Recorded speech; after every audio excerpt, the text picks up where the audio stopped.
Hello students, a very good morning to all of you and I hope all of you are doing your studies regularly. So students, as we completed the chapter 9, Planning and Sustainable Development. So today we are going to discuss about this chapter. Means आज हम questions की help से इस chapter को एक बार फिर से revise करेंगे. इट मीन्स ये आपका रिवीजन हो जाएगा. इसमें MCQs 3 marks question and 5 marks question we are discussing. So let's start our question series. So first question is who became the chairman of planning commission.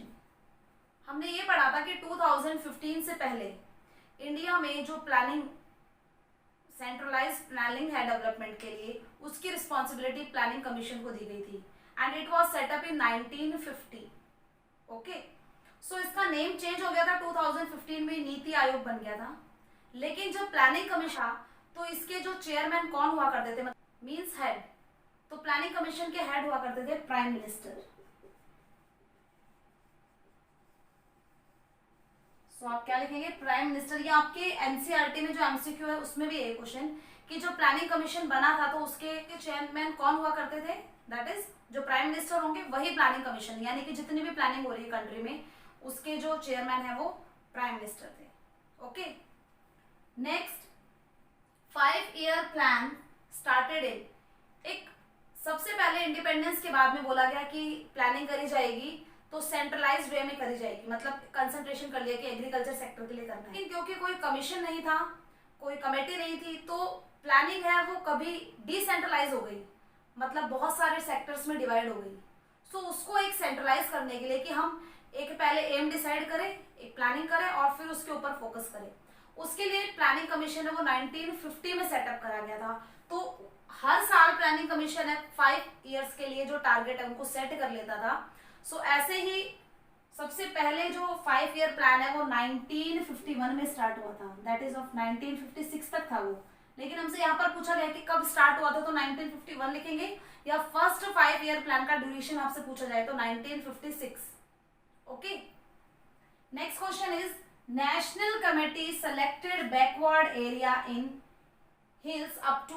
अब नेशनल कमेटी की responsibility थी कि वो बैकवर्ड एरियाज के development के लिए, अब backward areas में, हिल्स में जो बैकवर्ड एरियाज है या ट्राइबल एरियाज है उनको सेलेक्टेड करने के लिए एक हाइट थी हिल्स की, मतलब 600 मीटर जो हिल्स हैं, अप टू 600 मीटर से ऊंची जो हिल्स हैं वहां पर रहने वाले जो ट्राइबल्स हैं उनको इस प्लानिंग में इन्वॉल्व किया गया था.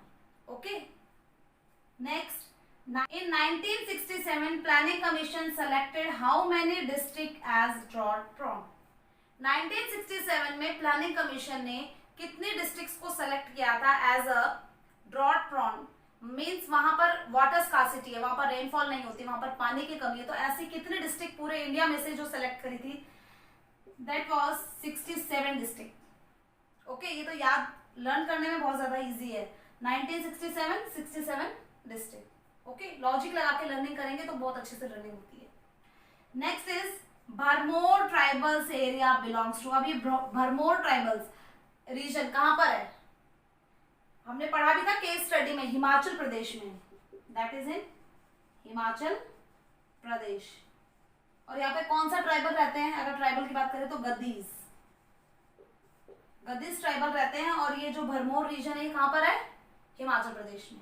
Okay, next UNO gave definition of sustainable development. United Nation Organisation ने सबसे पहले सस्टेनेबल डेवलपमेंट की जो डेफिनेशन दी थी वो किस में दी थी, उस रिपोर्ट का नाम था आवर कॉमन फ्यूचर. ये क्वेश्चन बहुत बार पूछा भी गया है. आवर कॉमन फ्यूचर एक रिपोर्ट थी एंड उसमें सस्टेनेबल डेवलपमेंट को सबसे पहले एक्सप्लेन करा गया था बाय यूएनओ. सो वो डेफिनेशन क्या थी, we fulfil the need of the present without compromising the need of the future. मतलब डेवलपमेंट का मतलब क्या होना चाहिए कि हम प्रेजेंट की भी नीड्स को पूरा कर रहे हैं लेकिन फ्यूचर की नीड्स का भी ध्यान रखा जा रहा है. ओके, मीन्स रिसोर्सेज को हम इस तरीके से यूज करें, प्रेजेंट जनरेशन तो फुलफिल कर रही है अपनी नीड्स को, लेकिन जो फ्यूचर जनरेशन है उसको भी रिसोर्सेज को यूज करने का चांस मिलेगा. Okay, next is length of the Indira Gandhi canal. हमने केस स्टडी पढ़ी थी एक भरमौर रीजन की और एक Indira Gandhi canal command area, बहुत ज्यादा इंपॉर्टेंट है। मतलब पूरे चैप्टर में ये दो केस स्टडी अगर आप लर्न कर लेते तो आपको बहुत सारे क्वेश्चन कवर हो जाते हैं। सो हमने केस स्टडी में पढ़ा भी था कि इंदिरा गांधी कैनाल है, उसकी लेंथ क्या थी 9060 किलोमीटर। पंजाब में सतलुज रिवर पर हरी के बैराज है, वहां से इसको राजस्थान में लेके आया गया इस वाटर को, क्योंकि वहां पर ये ड्रॉट प्रोन एरिया था, यहाँ पर वाटर स्कार्सिटी थी, इसलिए उस पानी को मूव करके राजस्थान तक पहुंचाया गया था। तो उसकी लेंथ थी 9060 किलोमीटर। ओके, नेक्स्ट हैरी के बैराज इज इन, कहां पर है? अभी देखा हमने, ये डैम कहां पर है? सतलुज रिवर। और सतलुज रिवर कहां पर है? पंजाब। ओके, सो ऑप्शन में अगर सतलुज रिवर्स के नाम है तो सतलुज लिखेंगे एंड स्टेट्स के नाम है तो पंजाब लिखेंगे, right. Next is social benefit in Bharmour region. Bharmour region को सेलेक्ट करा गया था ट्राइबल प्लानिंग के लिए, जो ट्राइबल्स थे उनके डेवलपमेंट के लिए भरमौर रीजन था हिमाचल प्रदेश में, उसको सेलेक्ट करा गया था, वहां पे प्लानिंग करी गई थी। तो प्लानिंग करने से वहां पर क्या चेंजेस आए थे? यहाँ पर सोशल पूछा है बट हम सारे चेंजेस बता देते हैं यहाँ पर। That is in increase in literacy rate, क्योंकि जब डेवलपमेंट करा गया तो स्कूल सेटअप करे गए, स्कूल सेटअप करने से लिटरेसी रेट है वो बढ़ गया। And increase in sex ratio, जो मेल फीमेल रेशियो था, जो डिफरेंस था मेल फीमेल का था वो कम हो गया, यानी सेक्स रेशियो है वो इंक्रीज हो गया। And decline in child marriage, child marriage में कमी आ गई।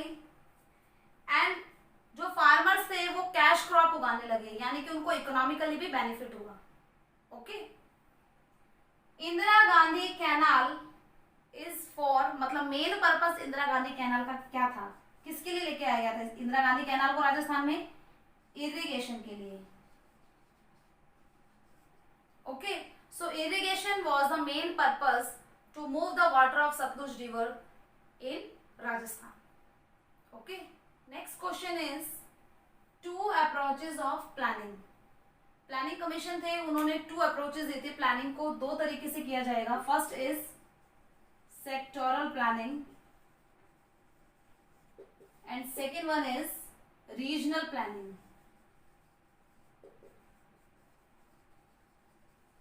ओके, सो प्लानिंग की टू अप्रोचेस, मतलब प्लानिंग है वो किस वे में करी जाएगी? टू वेज में, एक में पर्टिकुलर सेक्टर के ऊपर फोकस किया जाएगा, सेकेंड में रीजन, जो पर्टिकुलर रीजन है जहां पर डेवलपमेंट होना चाहिए वहां पर उसके लिए प्लानिंग करी जाएगी। Okay, next is rolling plan.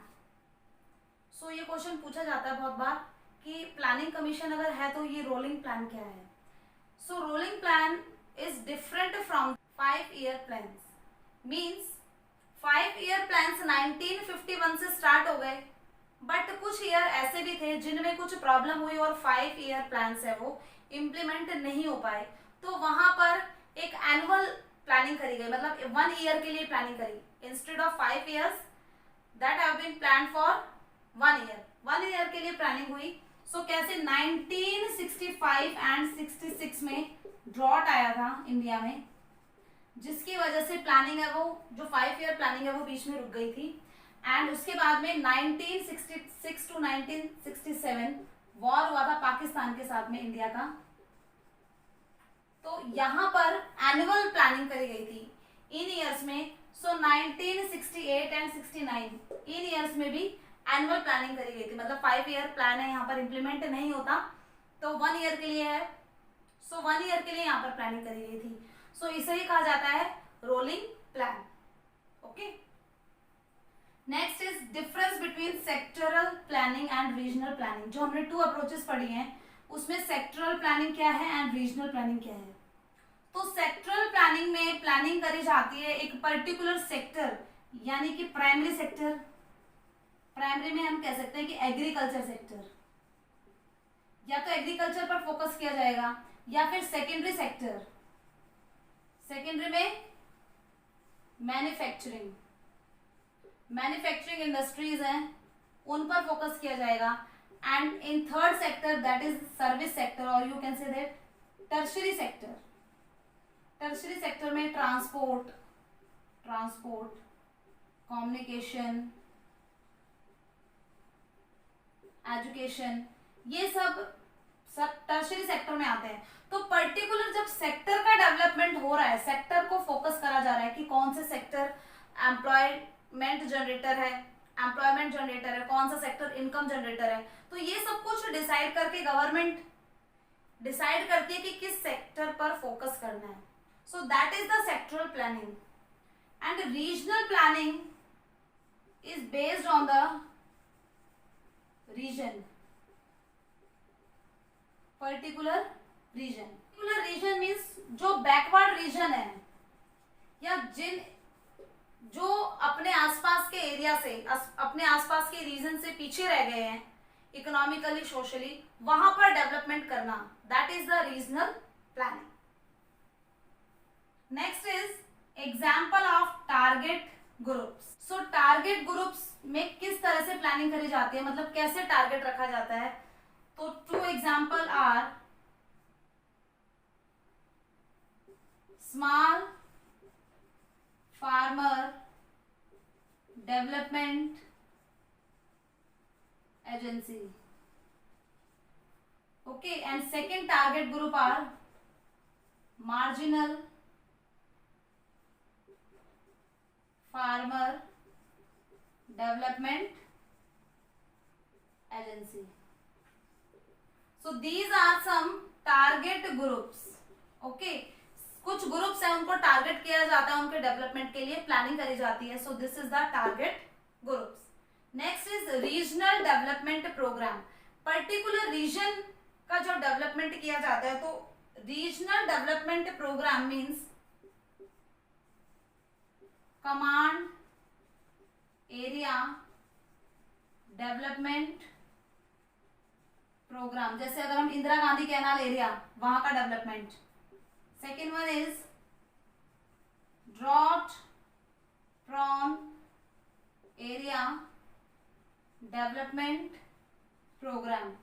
कुछ ड्रॉट प्रॉन एरिया है, 1967 में 67 डिस्ट्रिक्ट्स हैं, उनको सेलेक्ट किया गया था एज अ ड्रॉट प्रॉन। तो वहां पर इरिगेशन के सोर्स प्रोवाइड कराए जाएंगे ताकि एग्रीकल्चर सेक्टर उसका डेवलपमेंट हो।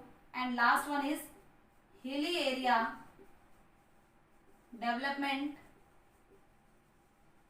प्रोग्राम। हमने भरमौर रीजन डेवलपमेंट प्रोग्राम पढ़ा है, that is the hilly area development programme. So ये एग्जाम्पल थे रीजनल डेवलपमेंट प्रोग्राम के। कुछ रीजन्स को हमने कैसे सेलेक्ट करा है, कमांड एरिया एक रीजन ले लिया है कि आसपास के एरियाज है, वहां पर वो जो एरिया है वो एक प्राइमरी एरिया रहेगा और बाकी जो सेक्टर्स, बाकी जो एरियाज है वो उस पर डिपेंड रहेंगे। ड्रॉट प्रॉन एरिया में हमने वो एरिया सेलेक्ट करे जहां पर वाटर स्कार्सिटी थी।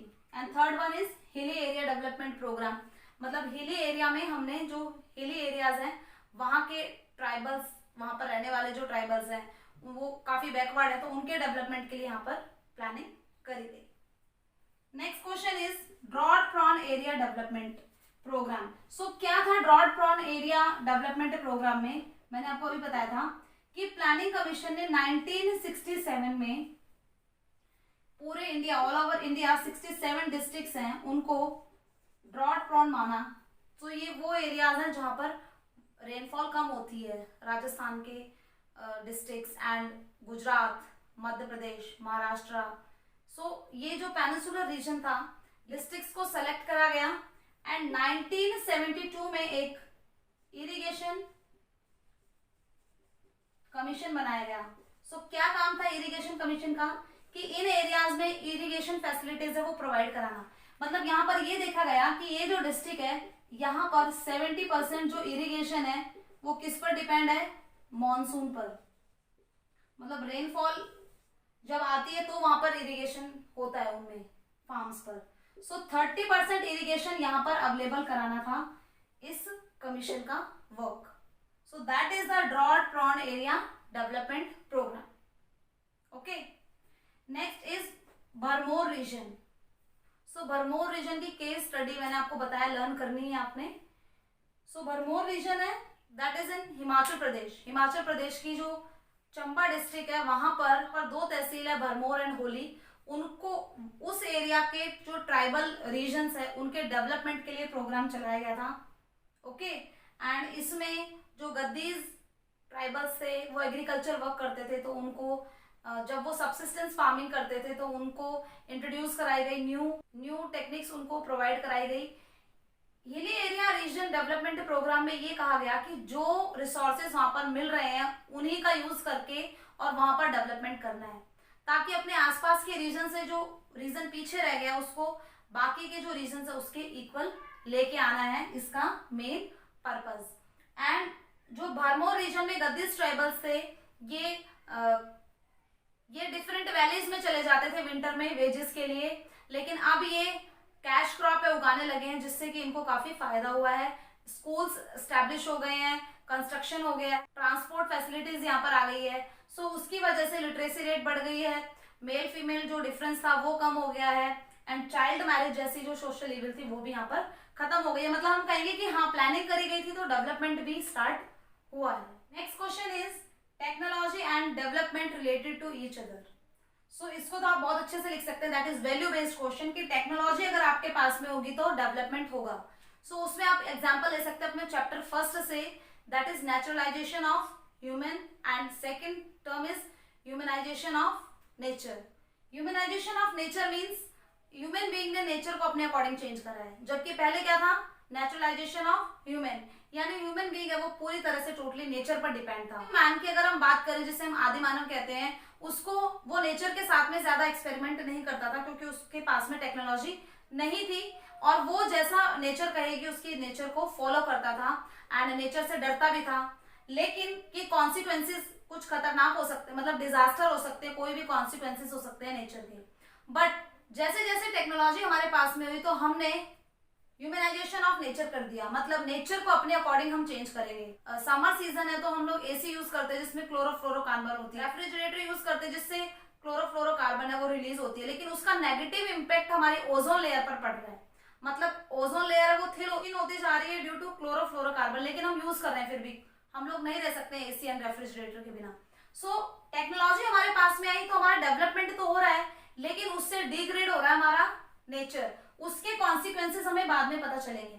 मींस जो ह्यूमन सोसाइटी है उसमें डेवलपमेंट हो रहा है, इंडस्ट्रीज सेटअप हो रही है, नई मशीन्स आ रही है, तो एक के बाद एक डेवलपमेंट होते चले जा रहे हैं, एक के बाद एक नए इन्वेंशन होते हुए चले जा रहे हैं, और हर कंट्री डेवलपमेंट के लिए रिसोर्सेज उनको बहुत रेकलेसली यूज कर रही है।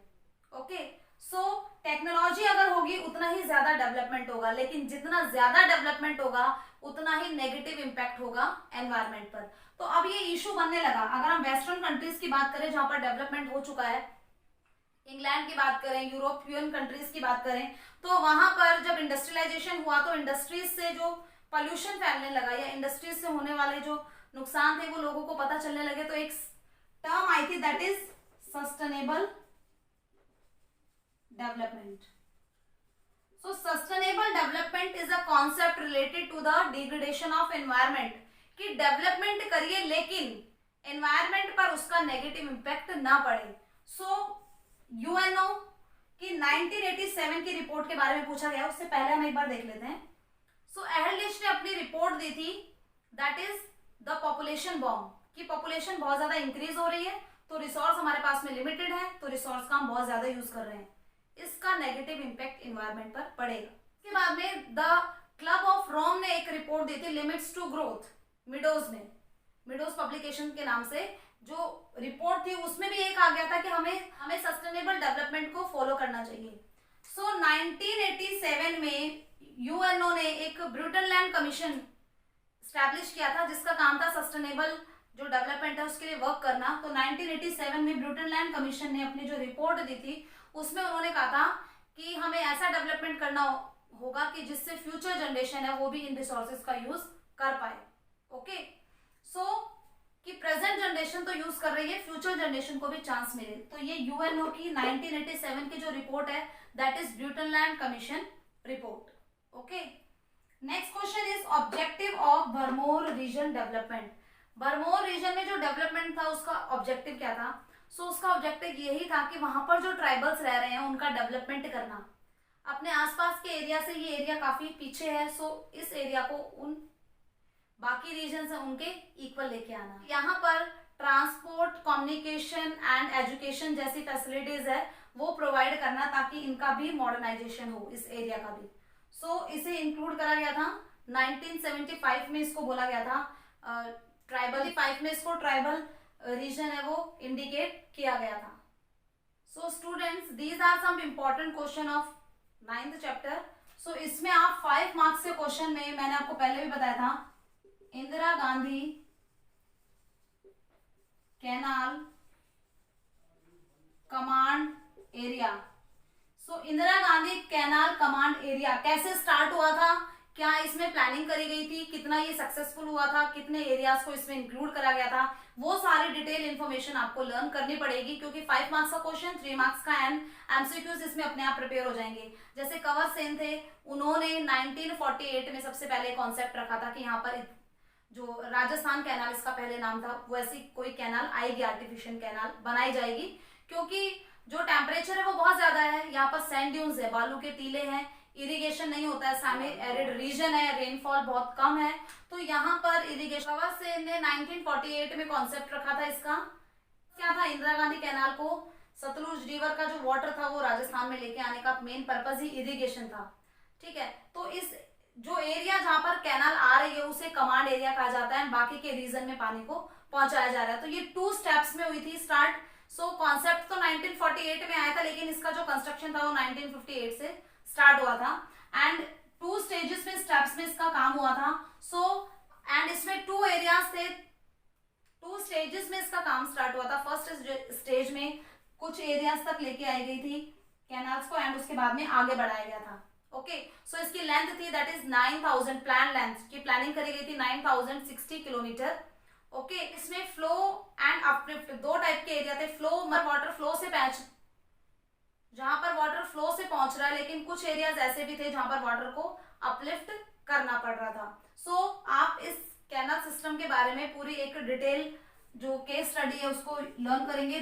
Second one is Bharmour tribal region, ये हिमाचल प्रदेश का ट्राइबल रीजन था, इसको भी सेलेक्ट किया था, इसको भी सेलेक्ट किया गया था यहाँ पर जो रहने वाले ट्राइबल थे उनका डेवलपमेंट करने के लिए। सो कौन सा ये एरिया था, कब इसको सेलेक्ट करा गया, एंड कौन से डेवलपमेंट वहां पर हुए, कौन सी एक्टिविटी वो मेन एक्टिविटी उन ट्राइबल्स की थी, एंड उन ट्राइबल्स का जो मूवमेंट था वो क्यों होता था। सो ये सारी स्टडी आपने इसमें केस स्टडी में लिखनी पड़ेगी। Third question is related to the sustainable development. Sustainable development में आपने यूएनओ ने क्या कहा है सस्टेनेबल डेवलपमेंट के बारे में, या कौन कौन सी रिपोर्ट्स है वो पब्लिश हुई है, जैसे द पॉपुलेशन बॉम्ब है, या द लिमिट्स टू ग्रोथ है, या आवर कॉमन फ्यूचर है, and Brundtland commission report, that is our common future को ही ब्रूटनलैंड कमीशन रिपोर्ट कहा जाता है। 1987 में ब्रूटनलैंड कमीशन ने रिपोर्ट दी थी सस्टेनेबल डेवलपमेंट के बारे में। और एक क्वेश्चन आपने प्लानिंग कमीशन क्या था, उसके बाद में नीति आयोग ये कब बना, 1 जनवरी 2015 में। रोलिंग प्लान क्या थे, जो एनुअल प्लान्स थे, एक तो 5 ईयर्स प्लान होते हैं और एक एनुअल प्लान्स होते हैं। अभी 5 ईयर प्लान में अगर एक जीके का भी क्वेश्चन बन जाता, अभी 13th 5 ईयर प्लान चल रहा है।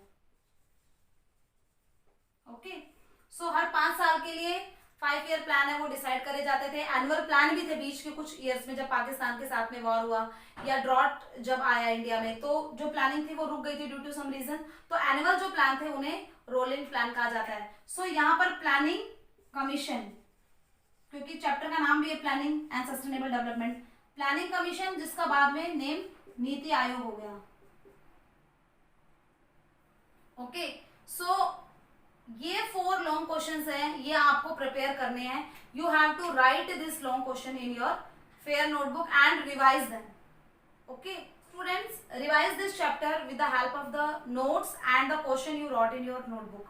जितने भी क्वेश्चन आपको लिखवाए गए हैं एंड जितने भी आपने नोट्स में लिखे हुए क्वेश्चन, वो सारे आप एक बार रिवाइज करेंगे एंड चैप्टर रीड करेंगे। सो ये चैप्टर आपको बिल्कुल लर्न हो जाएगा।